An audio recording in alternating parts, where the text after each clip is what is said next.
570S Spider review.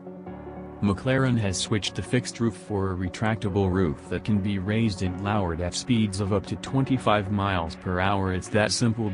Time was when roadster versions of coupés or saloons suffered awful penalties such as huge weight gain or the dreaded scuttle shake, but thanks to the Mclaren's Monocell carbon fiber tub, none of that applies in this case, making the 570S Spider a rigid prospect. The tub essentially takes the same structural approach as that of an F1 car.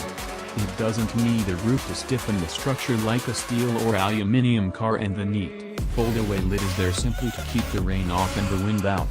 The weight penalty for the extra gubbins is only 46 kilograms, or as much as a 10-year-old trading places in the passenger seat with their dad.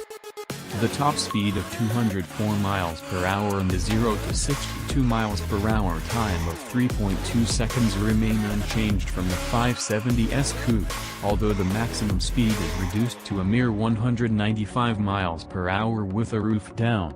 All carbon fiber tubs since the MP412C have been manufactured by Carbotech Europe Ltd in Austria, but from 2019 all tubs will be manufactured at Mclaren's new facility in Rotherham.Time. Was when roadster versions of coupés or saloons suffered awful penalties such as huge weight gain or the dreaded scuttle shake, but thanks to the Mclaren's Monocell carbon fiber tub, none of that applies in this case, making the 570S Spider a rigid prospect.